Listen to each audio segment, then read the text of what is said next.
Namaskaram. Olá, tudo bem? Sejam bem-vindos ao curso online de Introdução ao Ayurveda grátis. Meu nome é Eric Schultz, sou professor de Ayurveda e estarei acompanhando vocês durante todo o aprendizado deste curso maravilhoso de Introdução ao Ayurveda, onde vocês estarão aprendendo essa milenar ciência.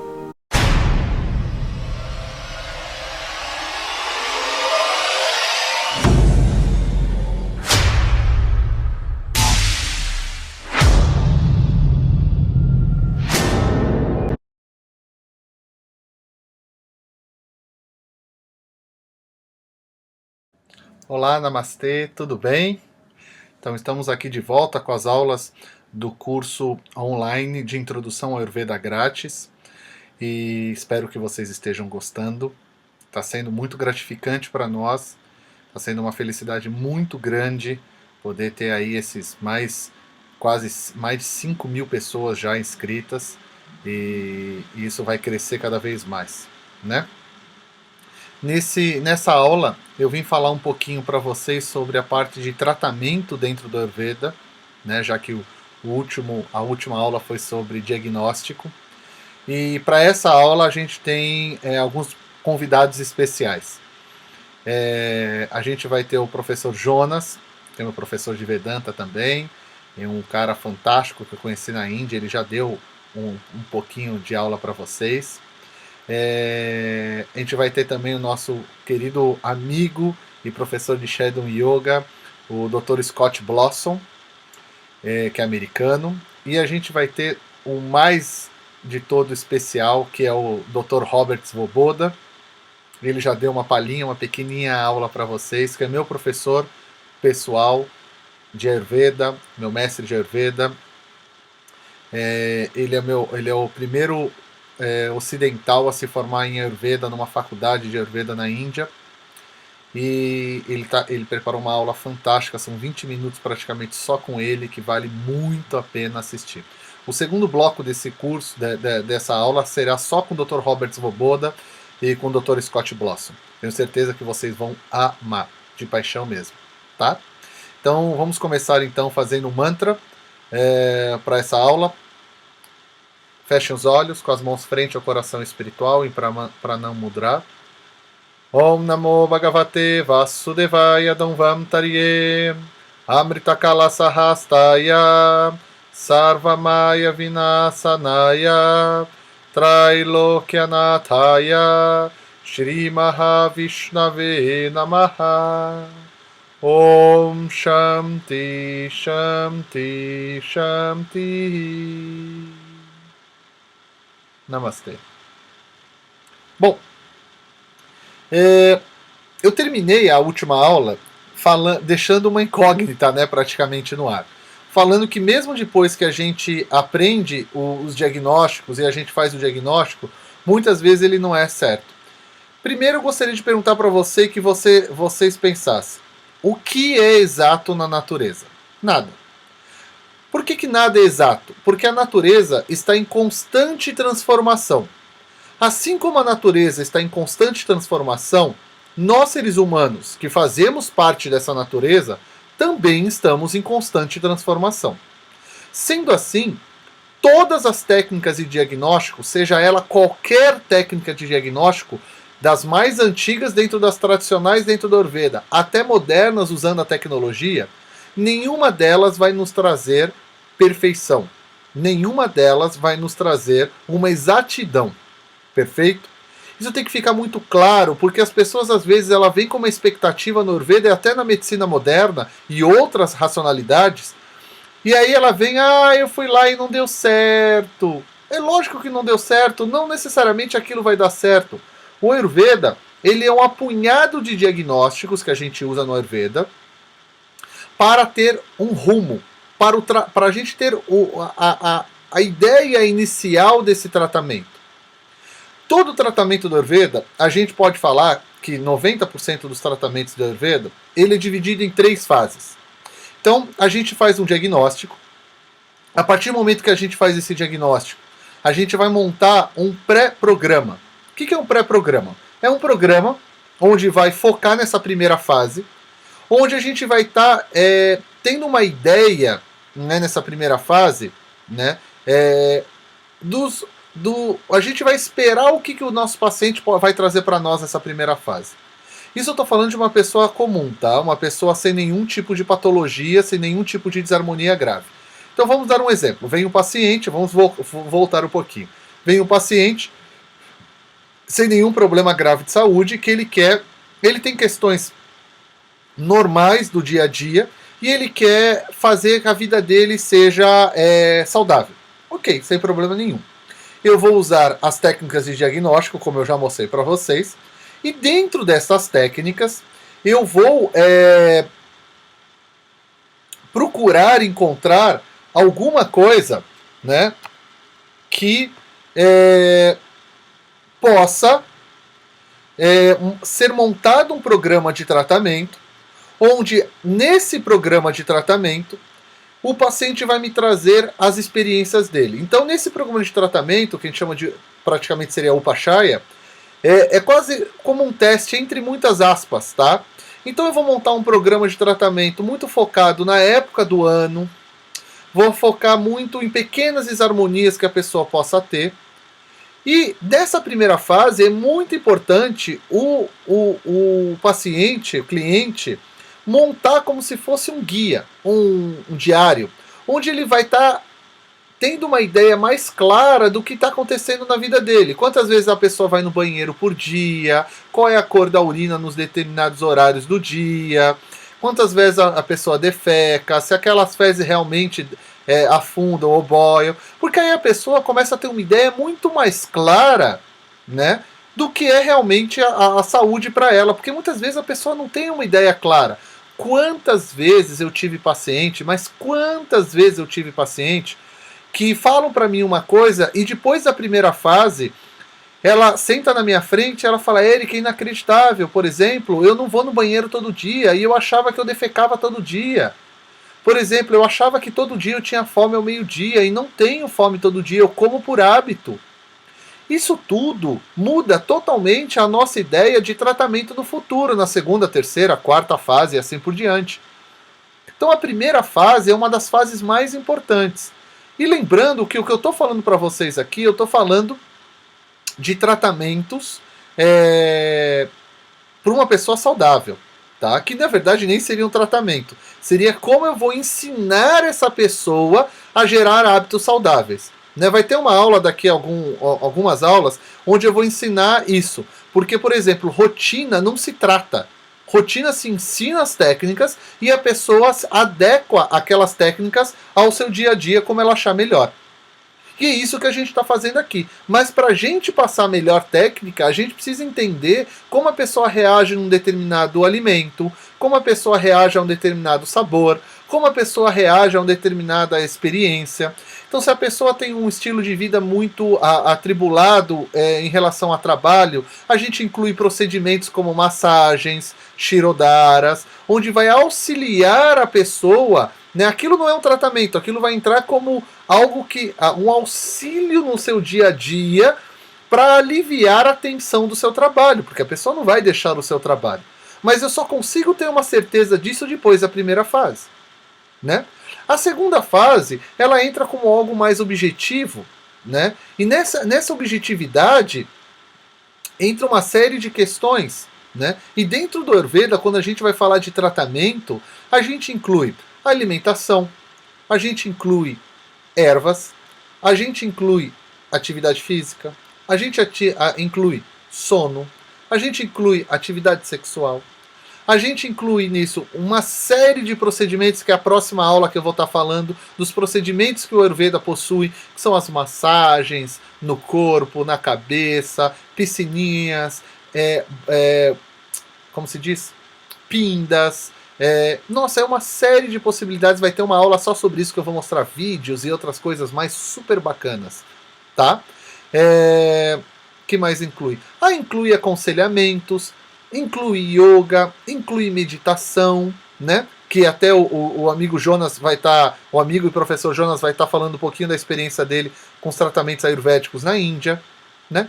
Então, olha que quanta coisa bacana que a gente tem de possibilidades para incluir no tratamento, né? O importante é a gente entender que uma pessoa saudável, o tratamento dela é ela tomar consciência do que é saudável para ela. Ela tomar consciência do que são os alimentos adequados para cada estação do ano. Ela tomar consciência o que é melhor para ela fazer de acordo com o estilo de vida que ela possui. E assim sucessivamente. Tá? Aí você vai ter o segundo estágio, a segunda fase do tratamento. E a terceira fase do tratamento é onde inclui coisas maravilhosas, que são as técnicas de Vajikara, as técnicas de Irasai, nas técnicas de rotina, onde o Dr. Robert e o Dr. Scott vão falar bastante das técnicas de Irasai e de Vajikara, que são as técnicas de rejuvenescimento, de aumento de odias, etc, etc. Né? Então aqui eu estou explicando para vocês como funciona a nossa mente de acordo com o tratamento de uma pessoa saudável. E mesmo uma pessoa saudável, não existe assim, algo que pronto, né? Porque o diagnóstico ele nunca vai vir 100%. O diagnóstico ele vai acabar sendo montado no decorrer do tratamento. Os resultados que a pessoa vai trazendo para nós, em cima daqueles resultados a gente vai modificando o tratamento. Então é muito comum, por exemplo, naquele primeiro, eu chamo de pré-tratamento que eu passo para uma pessoa saudável, no primeiro retorno dela, depois de um mês, por isso que é importante o retorno, não existe Ayurveda sem retorno, tá? Sem um acompanhamento. Então naquele primeiro retorno que eu vou ter com ela, eu vou passar... Vou pegar aquele tratamento e vou fazer um reajuste, vou refinar aquele tratamento, porque aquele tratamento nunca vai ser, logo de cara, 100% para aquela pessoa. Isso é impossível. Por favor, não peguem um livro qualquer que está escrito lá e você, alimentação para pita, capa, vata, qualquer besteira dessa, tá? E você se acha uma pessoa pita e sai fazendo aquilo, isso não existe.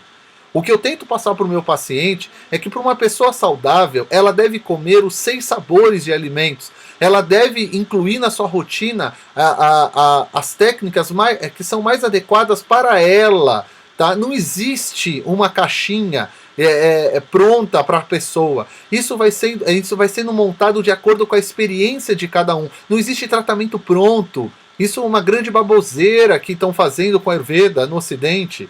Sabe? Não só em livros, mas profissionais falando isso na mídia, na internet, em todo lugar. Isso não existe, somos seres individuais. Eu posso ser uma pessoa pita e uma outra pessoa pita e um não conseguir digerir leite e o outro digerir leite. Isso não quer dizer que o leite vai ser bom pro pita ou não vai ser bom pro pita. Não tem uma coisa nada a ver com outra. E olha que a gente nem está falando de alimento, eu estou tentando explicar para vocês como funciona a racionalidade do Ayurveda em relação a tratamento. O tratamento ele vai sendo montado, vai sendo moldado, vai sendo refinado de acordo com as experiências de cada pessoa. Então se você for num profissional e na primeira fase o profissional te dá algumas coisas, você fala, uma amiga minha veio aqui e recebeu a mesma coisa, isso é normal. Você está no começo de um programa de tratamento, esse tratamento ainda não é seu, esse tratamento vai ser moldado. Ou vocês acham realmente que você vai num profissional, né? Isso serve para os profissionais que estão me ouvindo e serve para os pacientes e clientes. Vocês acham mesmo que em 1 hora você vai conhecer totalmente o seu cliente, que você vai montar um programa 100% para ele? Ou você aí do outro lado acha que esse profissional ele tem uma sapiência total para fazer um tratamento, né, em 1 hora e vai ser 100% para você? Ele vai fazer um print, vai imprimir uma coisa pronta, vai tirar um xerox de um livro e vai te entregar. Me poupe, né, gente? Me poupe porque isso não existe. Isso não existe. Todo o tratamento ele vai sendo moldado e vai sendo construído de acordo com as experiências e o retorno que o nosso paciente, cliente, vai dando para nós no decorrer dos retornos.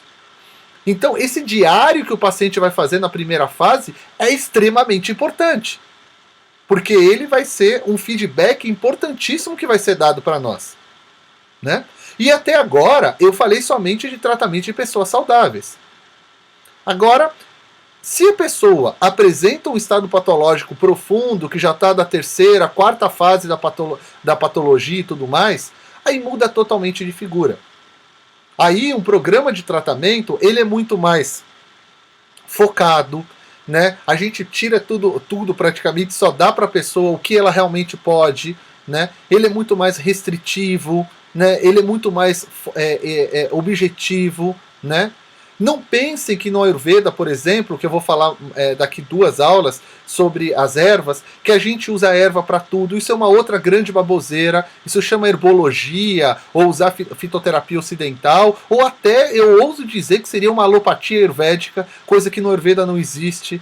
Quantos e quantos tratamentos eu fiz sem usar nada de ervas, somente com alimentação, às vezes nem alimentação, às vezes alguns ajustes na rotina da pessoa, né? Então, existe uma gama enorme de possibilidades na hora de montar um tratamento, e esse tratamento somente vai ser montado, seja para pessoa saudável, seja para pessoa com doença, de acordo com a necessidade que a pessoa vai apresentando para nós no decorrer do próprio tratamento. E o nosso próprio diagnóstico vai ficando cada vez mais preciso e detalhado, né, no decorrer dos retornos. Por isso que eu volto a dizer, não existe tratamento de Ayurveda sem retorno. Às vezes uma pessoa me liga lá no instituto, não fala comigo, porque normalmente eu estou em consulta, mas fala com o pessoal que atende. Eu sou, por exemplo, do Pará, e estou indo para São Paulo e gostaria de fazer um atendimento com o Eric. Ele atende? Não. Porque a primeira pergunta vai ser, você vai ter capacidade ou vai ter possibilidade de voltar pelo menos uns 3, 4 meses seguidos para fazer o retorno? Dificilmente a pessoa vai ter. Então como que eu vou atender essa pessoa? Eu vou estar enganando ela e vou estar me enganando, porque eu não vou estar ajudando a pessoa. Eu não vou estar auxiliando a pessoa. Ah, mas faz por Skype. Não dá. Eu preciso olhar no olho da pessoa, a pessoa precisa falar o que está acontecendo com ela, eu preciso tocar a pessoa, eu preciso sentir o pulso da pessoa, preciso olhar a língua da pessoa, o olho da pessoa. Senão isso não é tratamento ayurvédico, sabe? Então tudo isso é de extrema importância para nós no Ayurveda na hora de montar um programa. E, em último caso, caso realmente a pessoa possua uma desarmonia, se ela tem ama, a gente vai fazer um programa anti-ama para eliminar toxina. Se o Agni dela tá ruim, a gente vai aumentar o Agni dela. Em último caso, caso a pessoa tenha um Uroga, uma desarmonia muito grave, a gente pode usar até as técnicas de Panchakarma. E você pode estar perguntando, o que é Panchakarma? Panchakarma, dentro do Ayurveda, existem muitas formas de terapia, muitas formas de fazer um tratamento. E uma delas é chamado Panchakarma. Panchakarma não é uma técnica, é um conceito. Isso é muito importante eu explicar para vocês. Tá? Hoje, né, se limitou, né, porque o próprio nome diz Panchakarma, né, 5 ações, então se limitou a isso. Só que o conceito do Panchakarma vai além das 5 técnicas. Panchakarma são técnicas quando existe um excesso de algum tipo de dosha e a gente precisa tirar do corpo de uma forma radical, de uma forma invasiva muitas vezes, através de alguma técnica a gente tem que tirar esse excesso de dosha. E foi criado inicialmente 5 técnicas. Mas, se a gente entende o conceito de que está por detrás do Panchakarma, qualquer técnica que tire dosha do nosso corpo, quando a gente tem essa necessidade, vai ser Panchakarma. Então, por exemplo, no sul da Índia, nas principais escolas de Ayurveda no sul da Índia, um simples Shirodhara, que eu vou falar para vocês, que é uma técnica de um óleo que fica vertendo na nossa testa, dependendo de como ele é aplicado, ele está eliminando vata da nossa mente. Sendo assim, ele pode ser considerado até um Panchakarma também. Então a gente tem que entender o conceito, e não somente as 5 técnicas de Panchakarma, que são muito invasivas, né? As 5 técnicas travadas do Panchakarma, que é o Vamana, o Virechana, Basti, Nasya e Rakta Moksha, né? São as 5 técnicas mais invasivas para tirar o excesso de dosha. Mas qualquer técnica pode se tornar Panchakarma, né? Então, por exemplo, Vamana é uma técnica onde a gente vai vomitar para eliminar o dosha que está no nosso estômago. Virechana é a técnica que a gente vai ter evacuação, como uma diarreia terapêutica, onde a gente vai eliminar o excesso de dosha que está no nosso intestino delgado e fígado. Basti ou Vasti, né, é uma técnica que através de enemas retais a gente vai eliminar o excesso de dosha que está no nosso intestino grosso. Nasya são técnicas nasais, onde a gente vai eliminar o excesso de dosha que está no sistema respiratório. E Rakta Moksha é uma técnica onde é quase uma sangria que a gente vai eliminar através do sangue aquilo que está em excesso, né, na corrente sanguínea. Tá? Então essas são as técnicas mais invasivas, mas não necessariamente você precisa usá-las. Por exemplo, no sul da Índia só se usa essas técnicas em último caso. Quantas pessoas eu vi internada na Índia que não usaram o Panchakarma, que não receberam o Panchakarma. E além do que, esses Panchakarmas também têm níveis. Assim como no tratamento a gente vai ter nível 1, nível 2, nível 3. No próprio Panchakarma também, você tem Mridu Panchakarma, que são Panchakarmas mais simples. Você tem Maha Panchakarma, são Panchakarmas mais complexos, que a pessoa precisa estar internada, e assim sucessivamente. Né? Mas interessante a gente entender o contexto, né, que está por detrás de tudo isso. Então, quando a gente vai estudar a Ayurveda, lembrar que a gente está estudando, né, é um contexto, né, uma racionalidade por detrás daquilo. Então, quando você for passar por um profissional ou quer entender o que é o tratamento, lembre que o Ayurveda é muito subjetivo, primeira coisa. Segundo, que todo diagnóstico ele não é feito somente numa consulta. Os vários retornos e as várias experiências que a pessoa vai tendo, a gente vai entendendo melhor o nosso paciente e a gente consegue refinar melhor o tratamento e aquele tratamento vai melhorando. Se você já entende isso e vai para uma consulta com isso na cabeça, meu Deus, a consulta é maravilhosa. Só que se você vai com uma forma travada mentalmente, sem ampliar o seu pensamento e estar abertos para entender o novo, né, você fica difícil o tratamento. Né? Então, eu vou agora colocar o vídeo do professor Jonas, onde ele fala um pouquinho da experiência dele com o Ayurveda, né? Que foi bem legal, na Índia. E depois, o segundo vídeo é só com o Robert e com o Scott, eles falando um pouquinho de Rasaina e como eles olham tudo isso, tá? Espero que vocês estejam gostando do curso, que tenham gostado da aula, né? E as próximas aulas vão ser bem interessantes, onde a gente vai falar das técnicas terapêuticas dentro do Ayurveda, das massagens, a gente vai falar de herbologia, a gente vai falar de alimentação, vai falar de rotina e das técnicas sutis, tá bom? Tá acabando o curso, falta pouco, a gente chegou agora, praticamente, a gente entrou na segunda fase do programa, né? A metade do curso foi na aula anterior e a partir de agora o curso vai ficando mais perto do seu fim, tá? Mas logo logo a gente vem com uma novidade aí que é a segunda temporada desse curso, tá bom? Espero que esteja sendo claro o que a gente está falando para vocês, tá? Assistam, e lembrem sempre, assistam sempre as aulas 1, 2, até 3 vezes, tá bom?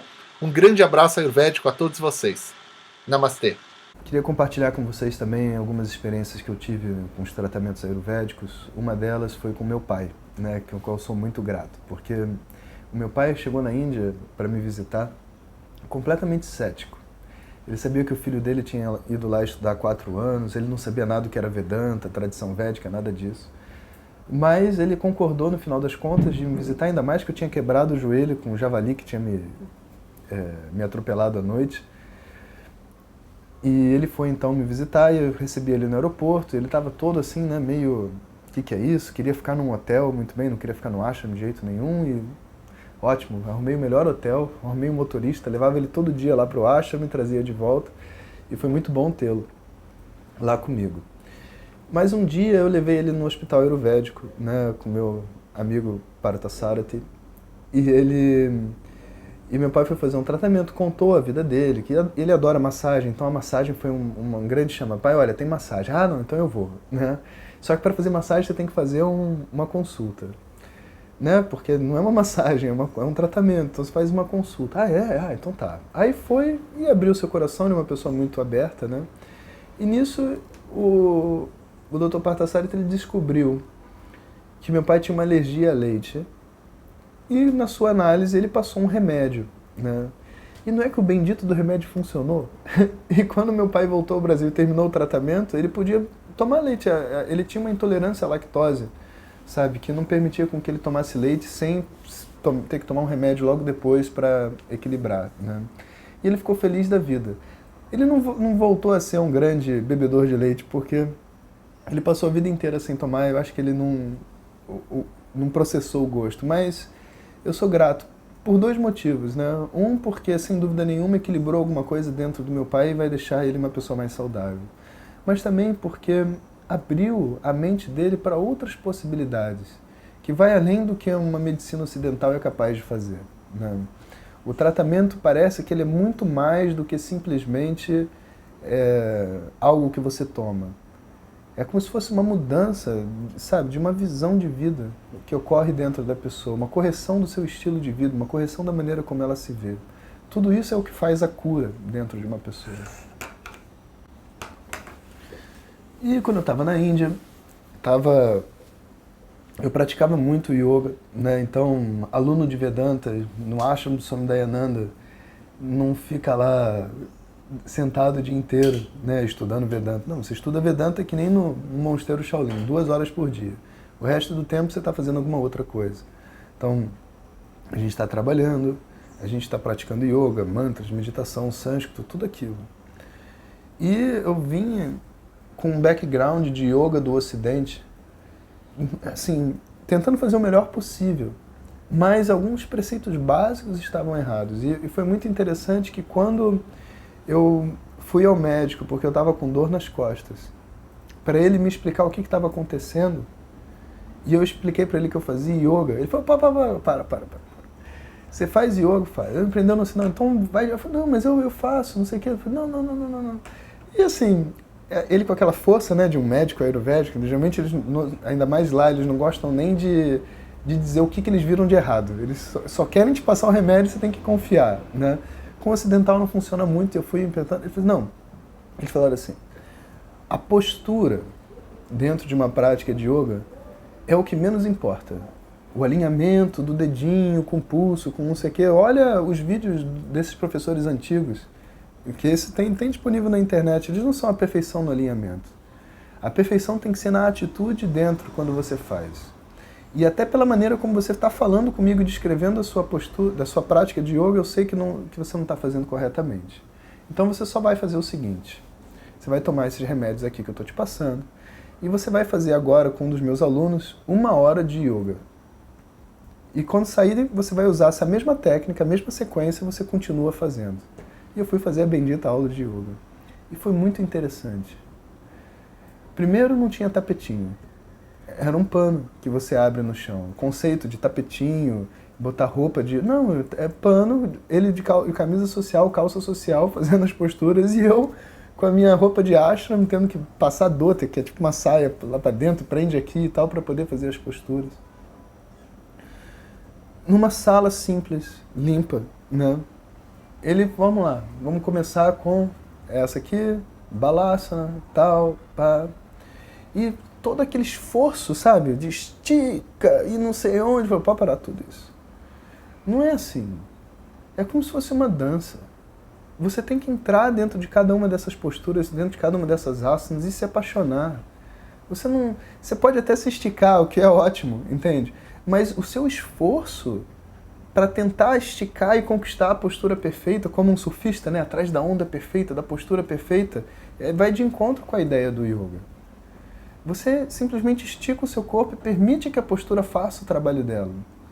Então foi muito interessante porque a minha experiência principal, talvez, dentro do Ayurveda, foi uma correção na maneira como eu praticava yoga. Olha que interessante.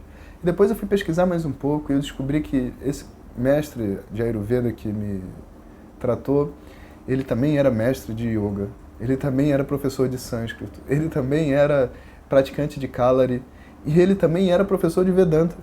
E ele tinha estudado quase 12 anos com o mestre dele, que tinha foto lá na parede, e ele me contou a história. Depois viramos bons amigos.